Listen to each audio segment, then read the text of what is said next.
அண்ணா உதயண்ணா, நான் கூட உங்களை என்னமோ நினைச்சேண்ணா. உண்மையாவே சொல்றேன், நீங்க பயங்கர கிரேட் அண்ணா. ஒரு எதிர்க்கட்சி தலைவரா அநீதியை எதிர்த்து போராடுறீங்க, இப்படி குரல் கொடுக்குறீங்க. உங்களை போய் நான் இப்படி நினைச்சிட்டேனே, சாதாரணமா எடை போட்டேன் அப்படின்னு சொல்லிட்டு எனக்கே உண்மையா ஒரு மாதிரி கில்ட்டா ஃபீல் ஆச்சு. என்ன ஒரே ஒரு சந்தேகம் எங்களுக்கெல்லாம் அப்படின்னு கேட்டீங்கன்னா, உங்க ஆட்சி 5 வருஷ காலமா நடந்துச்சு.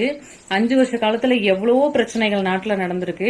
இந்த ஸ்ரீமதி அந்த பொண்ணோட பிரச்சனை, அப்புறம் இந்த பல்கலைக்கழகம் அந்த பிரச்சனை, அதுக்கப்புறம் இப்போ ரீசெண்டா கூட விளாத்திக்குளம் அந்த பிரச்சனை எல்லாமே நீங்க ஆட்சியில இருக்கும் போதுதான் நடந்துச்சு. அதெல்லாம் எதிர்த்து நீங்க பெருசா போராடின மாதிரி எனக்கு தெரியல, பெருசா குரல் கொடுத்த மாதிரி எனக்கு தெரியல. இது எல்லாமே நீங்க விதைச்சு வச்சுட்டு போன விதை தான். 5 வருஷ காலமா நீங்க ஆட்சி பண்ணீங்க. உங்க ஆட்சியில அவ்வளோ பிரச்சனை நடந்துச்சு. எல்லாத்துக்குமே ஒரு தனி மனிதன் ஒழுக்கம் வேணும். எல்லாத்துக்கும் ஆட்சி என்ன பண்ணும், அரசாங்கம் என்ன பண்ணும், போலீஸ் அதிகாரிகள் என்ன பண்ணுவாங்க அப்படி இப்படின்னு உங்க ஆட்கள்லாம் கேட்டாங்க. இன்னைக்கு டிவிக்கு ஆட்சி ஒரு 12 நாட்கள்ல இவ்வளவு பிரச்சனை நடந்திருக்குன்னு சொல்லி நீங்களே உங்க வாயால சொல்றீங்க.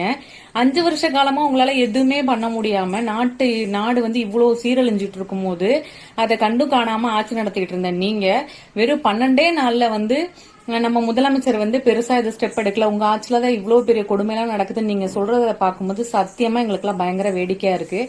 எப்படி நீங்க இப்படியெல்லாம் பேச உங்களுக்கு தோணுதுங்கிறதே எங்களுக்கு புரியல. நீங்க எப்படியெல்லாம் ஆட்சியை விட்டுட்டு போனீங்களோ அதுதான் இன்ன வரைக்கும் நடந்துட்டு இருக்கு.